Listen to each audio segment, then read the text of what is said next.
राज ठाकरेंनी बोलावली मनसे नेते आणि सरचिटणीस यांची बैठक। स्थानिक स्वराज्य संस्था निवडणूक आणि संस्थात्मक पक्ष बांधणी करता चर्चा होणार।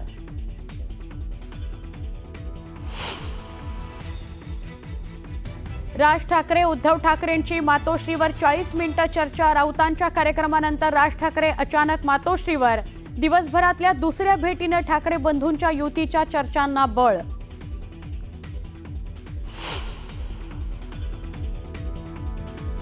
मुंबई पालिकेची प्रभाग रचना जाहीर होणार। आरक्षण सोडत आणि नंतरच्या निवडणूक प्रक्रियेला वेग येणार। Cold drip cough syrup company विरोधात सरकार ॲक्शन घेण्याच्या तयारीत। मध्य प्रदेश, केरळ, तमिळनाडूसह महाराष्ट्रातही सिरपवर बंदी। सिरपमुळे 18 बालकांचा मृत्यू झाल्यानं खळबळ। जयपूरच्या सवाई मानसिंह रुग्णालयामध्ये आयसीयूत भीषण आग। आगीत होरपळून 6 जणांचा मृत्यू तर 5 जण गंभीर। ओडिशामध्ये शनिवारी मूर्ती विसर्जनादरम्यान वादानंतर 13 ठिकाणी 36 तासांचा कर्फ्यू। इंटरनेट सेवाही बंद। बिहारपासून बंगालपर्यंत पुरामुळे हाहाकार। कोसी नदीला पूर, अनेक घरं पाण्याखाली। तर हिमाचल आणि जम्मूमध्ये जोरदार बर्फवृष्टी, सगळ्या शाळांना सुटी।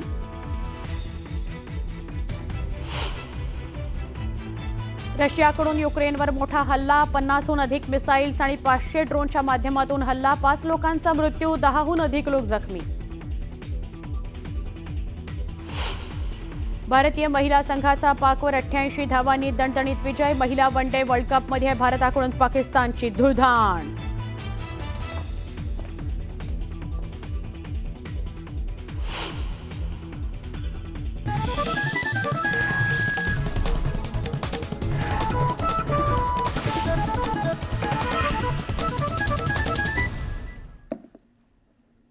बुलेटिनची सुरुवात आपण एका महत्त्वाच्या बातमीने करतोय। मराठवाड्यातील शेतकरी सरकारच्या मदतीकडे डोळे लावून आहे आणि असं असताना सरकारकडून मात्र अजूनही केंद्राकडे प्रस्तावच गेला नाही। या मुद्द्यावरून शरद पवारांसह विरोधकांनी सरकारवर प्रश्नांची सरबत्ती केली।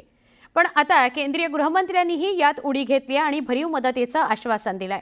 त्यामुळे आता तरी राज्य सरकार केंद्राला प्रस्ताव पाठवणार आहे की पंचनाम्याची वाट बघणार आहे, असा सवाल उपस्थित होतो।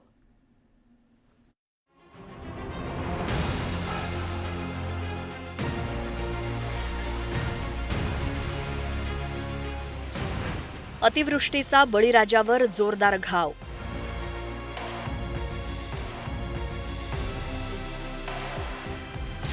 सरकार कधी देणार केंद्राला प्रस्ताव? कालच अजितदादा, मी आणि आमचे एकनाथराव शिंदेजी आम्ही सगळे बसलो आणि शेतकऱ्याला जास्तीत जास्त मदत काय करता येईल या संदर्भातला आराखडा तयार करणं सुरू केलाय। मदतीचा प्रस्ताव पाठवा, शहांचं विधान कि महाराष्ट्र सरकार हमें डिटेल रिपोर्ट भेज दे। मोदी जी महाराष्ट्र के किसानों की मदद करने में जरा भी देर नहीं लगाए। लवकर मदत द्या, पवारांचं आवाहन। माझा आग्रह आहे की राज्य सरकारने अगदी आज उद्या 2 दिवसात तो प्रस्ताव द्यावा। मराठवाड्यासह महाराष्ट्रातील बहुतांश पूरग्रस्त शेतकऱ्यांना अजूनही मदत मिळालेली नाही। सरकारनं पंचनाम्यांची सक्ती केल्यामुळे शेतकरी अजूनही शासकीय मदतीच्या प्रतीक्षेत आहेत। पण याच दरम्यान एक माहिती समोर आली आहे, ती म्हणजे महाराष्ट्र सरकारनं अजूनही केंद्राकडे शेतकरी नुकसानीच्या मदतीसाठी अंतिम प्रस्तावच पाठवलेला नाही। त्यामुळेच राज्य सरकार कधी केंद्राकडे प्रस्ताव पाठवणार आणि कधी शेतकऱ्यांना भरीव मदत मिळणार, असा सवाल विरोधकांनी उपस्थित केलाय। राज्य सरकारने अद्याप फायनल प्रस्ताव आम्हाला दिलेला नाही, त्यामुळे मला त्याच्यावर भाष्य करणं योग्य आहे। माझा आग्रह आहे की राज्य सरकारने अगदी आज उद्या 2 दिवसात तो प्रस्ताव द्यावा। मुख्यमंत्र्यांनी संबंधितांशी बोलावं आणि केंद्राची मदत ही लवकरात लवकर मिळून त्याचं वाटप सुरू करावं। महाराष्ट्रात अतिवृष्टी, महापुरामुळे 60 लाख हेक्टरवरील पिकांचं नुकसान। मराठवाडा, पश्चिम महाराष्ट्र, खानदेश आणि विदर्भातील शेती पिकं नष्ट झाली। अतिवृष्टीमुळे 30 जिल्ह्यातील 195 तालुक्यांना मोठा फटका बसला. अनेक जिल्ह्यात केवळ शेती पिकच नाही तर शेतजमीनही खरडून गेली आहे. शेतकऱ्यांचं हे नुकसान 2 पिढ्या भरून न निघणार आहे. बँक आणि पतसंस्थांची कर्ज उचलून शेती जगवणाऱ्या बळीराजावरती अतिवृष्टीनं महाआघात केलाय. त्यामुळे वेळीच शेतकऱ्याला आधार देण्याची गरज असताना सरकार नियम आणि निकषांचा मुद्दा पुढे करतंय. या दिरंगाईवरनं पवारांनी सरकारनं घाई करण्याचं आवाहन केलं. शरद पवारांनी अंतिम प्रस्तावावरून सवाल उपस्थित करत शेतकरी मदतीवरनं सरकारला घेरण्याचा प्रयत्न केला. पण अमित शहांनी अहिल्यानगरच्या सभेत बोलताना शेतकऱ्यांना भरीव मदत देण्याचं आश्वासन देत राज्य सरकारला केंद्राकडे नुकसानीचा प्रस्ताव पाठवण्याच्या सूचना करत हा प्रयत्न हाणून पाडला. देवेंद्र जी, एकनाथ शिंदे और अजीत दादा, 3 में से एक भी बनिया नहीं है, मगर ये तीनों बनिए से पक्के हैं. मुझे पद्मश्री पाटिल का मूर्ति का अनावरण कर कर बुलाया और पूछ लिया तरीके से, अच्छे तरीके से, कि भारत सरकार महाराष्ट्र के किसानों के लिए क्या करेगी. कल ही तीनों ने लंबी बैठक मेरे साथ करी है. मैंने मोदी जी की ओर से उनको आश्वस्त किया है कि महाराष्ट्र सरकार हमें डिटेल रिपोर्ट भेज दे. मोदी जी महाराष्ट्र के किसानों की मदद करने में जरा भी देर नहीं लगाएं. अमित शहांच्या या भाषणानंतर ठाकरेंच्या सेनेचे धाराशिवचे खासदार ओमराजे निंबाळकरांनी प्रतिक्रिया दिली. अमित शहांनी शेतकऱ्यांच्या बांधावरती जाऊन पाहणी करावी आणि तात्काळ मदत द्यावी अशी मागणी ओमराजेंनी केली. तर देवेंद्र फडणवीसांनी सरकार शेतकऱ्यांच्या पाठीशी असल्याचं सांगत भरीव मदतीचं आश्वासन दिलं. मीटिंग होते, त्या मीटिंगला जे मुख्यमंत्री असणार आहेत प्रमुख, त्यांनी ह्या भागाचा पाहणी दौरा स्वतः केला आहे. 2 उपमुख्यमंत्री आहेत, त्यांनी स्वतः पाहणी दौरा केला आहे. काय प्रकारचं नुकसान झालं आहे आणि किती शेतकऱ्याची शेती बिचराक झाली हे स्वतः अनुभवलं आहे. जनावरं कशी वाहून घेते ते बघितलं आहे. आता अपेक्षा आमची त्यांच्याकडनं इतकीच आहे की किमान 50,000 रुपये प्रति हेक्टरी मदत शेतकऱ्याच्या पदरात द्या. आणि दुसरं, जे आश्वासन तुम्ही निवडणुकीच्या पूर्वी दिलं होतं कर्जमाफी देण्याचं, ती कर्जमाफी देण्याची योग्य वेळ आणि योग्य पद्धत हीच आहे. आमच्या शेतकऱ्यावर आपत्ती आहे. काही लोक या आपत्तीचंही राजकारण करू इच्छितात, पण त्यांना मी सांगतो, काळजी करू नका. आमचं सरकार हे शेतकऱ्याच्या पाठीशी उभं आहे. कालच अजितदादा, मी आणि आमचे एकनाथराव शिंदेजी आम्ही सगळे बसलो आणि शेतकऱ्याला जास्तीत जास्त मदत काय करता येईल या संदर्भातला आराखडा तयार करणं सुरू केलं आहे. आमच्या पाठीशी अमितभाई शहा आहेत. त्यांनी सांगितलं, काळजी करू नका, काय लागलं ते केंद्र सरकारच्या माध्यमातून देऊ. त्यामुळे मी निश्चितपणे आपल्याला सांगतो, भरीव मदत शेतकऱ्यांना देण्याकरता राज्य सरकार निर्णय करेल. शेतकऱ्याच्या शेतात होतं नव्हतं ते सगळं वाहून गेलंय. इतकंच नव्हे तर शेतातली माती देखील खरडून गेली आहे. अशा वेळी सरकारनं पंचनाम्यांची अट न घालता सरसकट नुकसान भरपाई द्यावी आणि तीही लवकरात लवकर मिळावी अशी शेतकऱ्यांची अपेक्षा आहे. पण राज्य सरकार पंचनाम्यांसाठी आग्रही असल्यामुळे अजूनही अतिवृष्टी नुकसानीचा अंतिम प्रस्ताव सादर होऊ शकलेला नाही. आता अमित शहांनी सूचना केल्यानंतर तरी हा प्रस्ताव लवकर सादर व्हावा आणि तत्काळ केंद्रानं शेतकऱ्यांना मदत द्यावी हीच अपेक्षा. शरद जाधव, न्यूज 18 लोकमत, मुंबई. वेगवान स्वरूपातल्या घडामोडींकडे वळूया. कफ सिरपमध्ये विषारी घटक मिसळल्यामुळे मध्य प्रदेश आणि राजस्थानात बालकांचा मृत्यू झाला.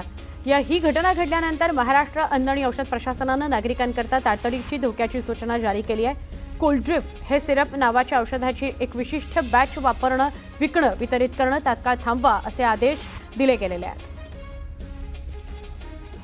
लंडन, न्यूयॉर्क नंतर आता मुंबईही 2 विमानतळांचं शहर असणार आहे.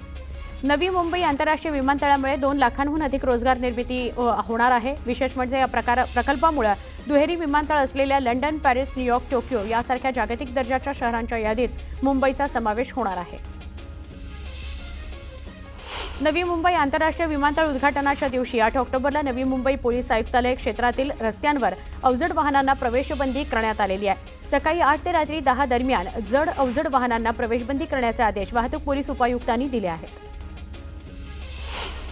केंद्र सरकारनं फास्टॅग संदर्भातील नियमांमध्ये बदल केला आहे. ज्या वाहन चालकांकडे वैध फास्टॅग नाहीत आणि ते UPIद्वारे टोल भरायचा आहे त्यांनी आता नियमित टोलच्या 1.25 पट टोल त्यांना द्यावा लागणार आहे. कॅशमध्ये व्यवहार केला तर आधीसारखाच दुप्पट टोल भरावा लागणार आहे. हे नवे नियम 15 नोव्हेंबरपासून लागू होतील. भायखळा जिल्हा कारागृहामध्ये अत्याधुनिक सुविधांनी सुसज्ज स्वयंपाकगृह आणि तृतीयपंथीय आजारी कैद्यांकरता 6 स्वतंत्र सेलचं उद्घाटन करण्यात आलंय. जिल्हा वार्षिक योजना 2023-24 अंतर्गत मंजूर निधीतून या नव्या सुविधा उभारल्या जाणार आहेत. राज्य मार्ग परिवहन महामंडळाच्या कर्मचाऱ्यांना 4,000 कोटींचा महागाई भत्ता अद्याप दिला गेलेला नाहीये. याशिवाय वेतनवाढ फरकाची थकीत देणी आहे. त्यामुळे संतप्त झालेले एसटी कर्मचारी 12 ऑक्टोबरला मशाल मोर्चा काढणार आहेत. पावसाळ्यामध्ये शासनाकडून पर्यटकांच्या सुरक्षेकरता ऐतिहासिक जंजिरा किल्ल्याचे दरवाजे बंद करण्यात आले होते. मात्र 5 महिन्यांनी पुरातत्व विभागानं ऐतिहासिक जंजिरा किल्ल्याचे दरवाजे पुन्हा उघडण्यात आले. त्यामुळे पर्यटकांची आणि स्थानिक व्यावसायिकांची प्रतीक्षा संपली आहे. राज्य सामायिक प्रवेश परीक्षा कक्षामार्फत राबवल्या जात असलेल्या MBBS अभ्यासक्रमाच्या दुसऱ्या प्रवेश फेरीमध्ये केवळ 851 विद्यार्थ्यांनी प्रवेश घेतलाय. आतापर्यंत MBBS अभ्यासक्रमाकरता राज्यभरातील 7,699 विद्यार्थ्यांचे प्रवेश निश्चित झालेले आहेत. 636 जागा रिक्त आहेत. बी फार्मसी फार्म डी या अभ्यासक्रमाच्या पहिल्या प्रवेश फेरीची पहिली गुणवत्ता यादी अखेर जाहीर झाली आहे. पहिल्या फेरीत यंदा 29,166 विद्यार्थ्यांना जागांचं वाटप करण्यात आलेलं आहे. राज्यात प्राध्यापकांच्या 12,000पेक्षा जास्त जागा रिक्त आहेत. यात अनेक प्राध्यापक हे PhD तसंच नेट-सेट परीक्षा देणारे आहेत. पदापासून ते वंचित राहिलेले आहेत. अनेक महाविद्यालयांमध्ये प्राध्यापक तासिका तत्वावर कंत्राटी पद्धतीनं काम करतायत अशी माहिती समोर आली आहे. विदर्भातील वाघ सह्याद्री व्याघ्र प्रकल्पामध्ये स्थलांतर करण्यास केंद्र सरकारनं हिरवा कंदील दिलेला आहे. त्यामुळे आता विदर्भातील वाघांची डरकाळी सह्याद्री पर्वतरांगांमध्येही ऐकायला मिळेल. विदर्भातील वाघांची वाढती संख्या चिंतेची बाब ठरते. त्यामुळे वाघांना स्थानांतरित करणं ही उपाययोजना केली जाणार आहे. सोलापुरातील एकरूख या मध्यम प्रकल्पात म्हणजेच हिप्परगा तलाव आता जगाच्या नकाशावर येणार आहे. 154 वर्ष जुन्या ब्रिटिशकालीन तलावाला आंतरराष्ट्रीय सिंचन आणि निचरा आयोग म्हणजेच ICITनं वर्ल्ड हेरिटेजचा दर्जा घोषित केलेला आहे. छत्रपती संभाजीनगरमध्ये कोजागिरी पौर्णिमेच्या निमित्तानं शहरात दूध विक्रीत वाढ झालेली आहे. आज तब्बल 3.5 लाख लिटर दुधाची मागणी नोंदवण्यात आली. दरवर्षीच्या तुलनेमध्ये यंदा दूध विक्रीमध्ये दुपटीनं वाढ झाल्यामुळे दूध उत्पादकांनी अतिरिक्त पुरवठ्याची तयारी केली आहे. गेल्या काही दिवसांपूर्वी झालेल्या पावसाचा भाज्यांच्या दरावर मोठा परिणाम झाला. मटार, गवार, शेवगा याचे भाव 100 रुपयांच्या पुढे गेले आहेत.